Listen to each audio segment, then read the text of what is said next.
উঠানে উনুন, ঘি, মাখন তৈরির সামগ্রী, বেশ কিছু গরু আর এক ভয়ঙ্কর ডাইনি।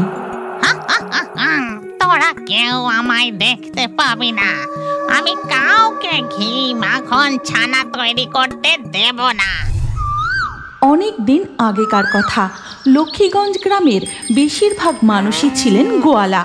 তারা দুধ, ছানা, ঘি বিক্রি করেই জীবনযাপন করত। কিন্তু হঠাৎই এই গ্রামে রহস্যজনকভাবে গরু চুরি হতে লাগলো। আজ এর বাড়ির গোয়াল থেকে তো কাল ওর বাড়ির গোয়াল থেকে গরু চুরি হতেই থাকলো। হায় হায় হায়, নন্টের বাবা, তাড়াতাড়ি ঘর থেকে বেরিয়ে দেখবে আসো গো, আমাদের গোয়ালে যে লক্ষ্মী নেই। হায় হায় হায়।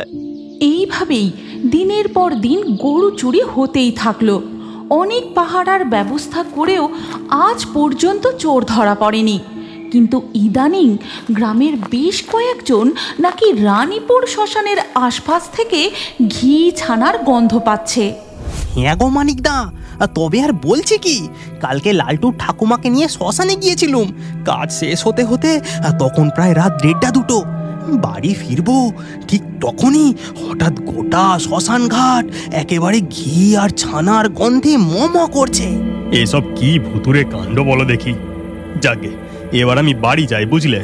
আজকের আড্ডাটা বেশ হলো, কাল সকালে আবার ভীমপুর যেতে হবে। এলুম গো।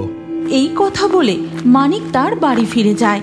এর পরের দিন ভোরবেলায় মানিক দুধ নিয়ে ভীমপুর যাওয়ার জন্য প্রস্তুত। সাবধানে যেও, আর কাজ মিটিয়ে তাড়াতাড়ি ঘরে ফিরে এসো, কেমন? দুগ্গা দুগ্গা দুগ্গা দুগ্গা। মানিক তার সাইকেল নিয়ে ভীমপুরের উদ্দেশ্যে রওনা দিয়ে দেয়, আর রত্না গোয়ালে গিয়ে তাদের কপিলা গরুকে খেতে দেয়। বাছা কপিলা আমার, মন ভরে খা, তুই যে আমাদের সংসারের লক্ষ্মী রে। আর শোন কপিলা, গ্রামে এখন গরু চুরি হচ্ছে। যদি তোকে কেউ চুরি করতে আসে, তুই মামা বলে জোরে জোরে ডাক দিবি, আমি দৌড়ে চলে আসব। রত্নার কথা শুনে কপিলা গরু ডেকে ওঠে।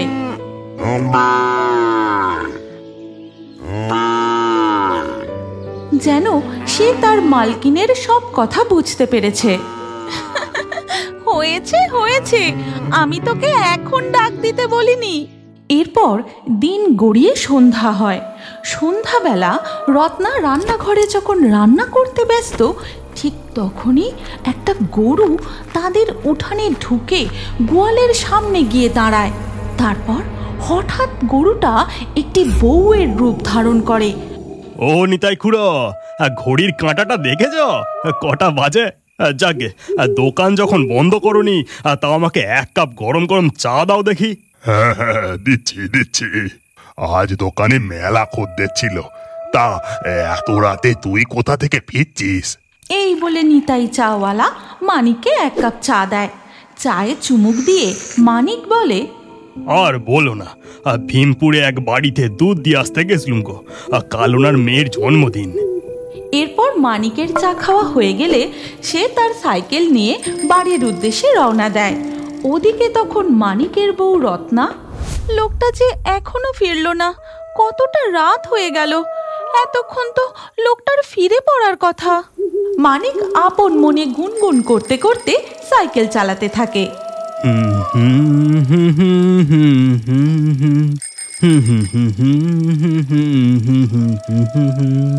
হঠাৎ মানিকের চোখে পড়ে একটি ধপধপে সাদা গরু দাঁড়িয়ে আছে। এই দেখে সে সাথে সাথে সাইকেল থামায়। আরে, ওটা একটা গরু না? হ্যাঁ, আমি ঠিক দেখছি, কিন্তু এত রাতে এখানে গরু কি করে এলো? যাই, একটু কাছে গিয়ে দেখি। আশপাশে গরুটার মালিক না থাকলে ধরে বাড়ি নিয়ে যাব, না জানি কার গোয়াল থেকে পালিয়ে এসেছে। মানিক গরুটির কাছে যেতেই গরুটি হাঁটা শুরু করে। মানিকও তার পিছু নেয়। এই গরু, কোথায় যাচ্ছিস? দাঁড়া, আহ আহ আহ দাঁড়া বলছি, আয় আয়। গরুটি কিন্তু দাঁড়ায় না। মানিক গরুটিকে ধরার চেষ্টা করলেও গরুটি আরো জোরে হাঁটতে থাকে। এইভাবে মানিক পিছু করতে করতে সে জঙ্গলের গভীরে ঢুকে যায়। দাঁড়া বলছি, আয় এদিকে আয়, আহ আহ এদিকে আয়। এরপর গরুটা চোখের পলকে হঠাৎ অদৃশ্য হয়ে যায়। মানিক অনেক খোঁজাখুঁজি করেও আশেপাশে কোথাও গরুটাকে দেখতে পায় না। কিন্তু হঠাৎ এ কি ঘি তৈরির এত তীব্র গন্ধ কোথা থেকে আসছে? আশেপাশে তো কোনো বাড়িও দেখছি না। না, ব্যাপারটা ভালো ঠেকছে না, ফিরে যাই আমি। এই বলে মানিক দ্রুত সেখান থেকে ফিরে যায়। আর মানিক ফিরে যেতেই ঘটে এক আশ্চর্য ঘটনা। সেইখানে দৃশ্যমান হয় একটি কুঁড়ে ঘর। উঠানে উনুন, ঘি, মাখন তৈরির সামগ্রী, বেশ কিছু গরু আর এক ভয়ঙ্কর ডাইনি। তোরা কেউ আমায় দেখতে পাবি না। আমি কাউকে ঘি, মাখন, ছানা তৈরি করতে দেব না। ছিনিয়ে নেব, ছিনিয়ে নেব, সব গরু ছিনিয়ে নেব। এই কথা বলে ডাইনি তার উনুনে দুধ গরম করতে থাকে। আর ওদিকে মানিক বাড়ি ফিরে তার বউ রত্নাকে সমস্ত ঘটনা খুলে বলে। এ কি বলছো গো? গরুটাকে তুমি আর দেখতে পেলে না? আর জঙ্গলের মধ্যে ঘিয়ের গন্ধই বা কোত্থেকে এলো? ঘটনাটা না আমার মোটেও স্বাভাবিক লাগছে না। যাকে চলো আমরা এবার শুয়ে পড়ি। এরপর রত্না ও মানিক শুয়ে পড়ে।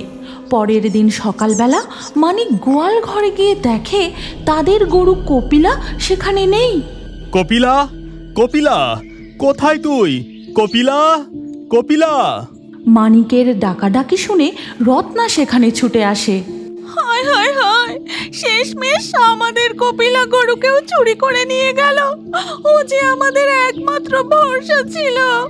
মনে হয় কপিলাকে কাল রাতেই চুরি করে নিয়ে গেছে গো। ওদিকে দেখা যায় ওই ডাইনি তার উঠানে কপিলা গরুর দুধ দুইছে।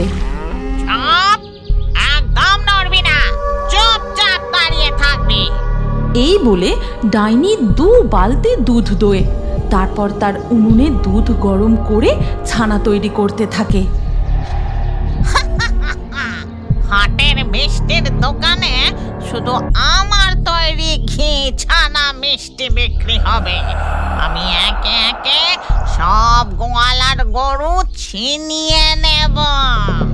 এরপর ডাইনি বউয়ের রূপ ধারণ করে তার তৈরি মিষ্টি নিয়ে হাটের দিকে চলে যায়। আর ডাইনির কুঁড়ে ঘর, উনুন, সমস্ত গরু আবার অদৃশ্য হয়ে যায়। রসগোল্লা নিয়ে যাও গো, রসগোল্লা, ঘি, ছানা, ক্ষীর সবই পাবে, একেবারে টাটকা তৈরি। হাটে একের পর এক সব মিষ্টির দোকান বন্ধ হয়ে যাচ্ছে। আর দেখো এই বউটার দোকান রমরমিয়ে চলছে। বউটা কোন গ্রাম থেকে আসে কি জানি।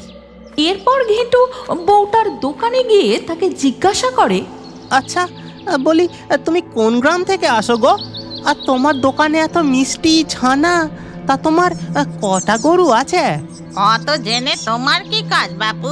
মিষ্টি কেনার হলে কেনো, না হলে চলে যাও। দেখছি তোমার খুব দেমাগ। না, আমি তোমার দোকান থেকে মিষ্টি নেব না। ওদিকে রত্না আর মানিক তাদের গরু খুঁজতে খুঁজতে জঙ্গলের সেই জায়গাটায় এসে পৌঁছায়। আশ্চর্য ব্যাপার, জঙ্গলের এখানে এতটা অংশ পুরো ফাঁকা। আচ্ছা, তুমি ঠিক দেখেছিলে কালকে ওই গরুটা এখানেই হঠাৎ অদৃশ্য হয়ে গিয়েছিল? হ্যাঁ গো গিন্নি। এখানে তো আমরা কিছুই দেখতে পেলাম না। চলো এবার চলে যাই। রত্না ও মানিক জঙ্গল থেকে বেরিয়ে রাস্তায় উঠতেই তাদের সাথে ঘেটুর দেখা হয়। কি গো মানিক দা, এই জঙ্গলে কি করছো? তারপর মানিক সমস্ত ঘটনা ঘেটুকে খুলে বলে। আর সব কিছু শুনে ঘেটু বলে, জানো মানিক দা, হাতের ওই মিষ্টির দোকানের বউটা ভারী অদ্ভুত। সবার মিষ্টির দোকান বন্ধ হয়ে যাচ্ছে আর বউটার দোকান একেবারে রমরমিয়ে চলছে। কি জানি বাবা, বউটা জাদু ফাদু জানে নাকি। আচ্ছা আমি আসি গো মানিক দা। ঘেটু তার বাড়ির দিকে চলে যায়। আর এই সব কিছু শুনে রত্না তার স্বামীকে বলে, আমার না কেমন যেন একটা খটকা লাগছে। আচ্ছা শোনো না, আমরা না এখানে এই গাছের আড়ালে লুকিয়ে থাকি, নিশ্চয়ই কোনো রহস্য উদ্ধার হবে।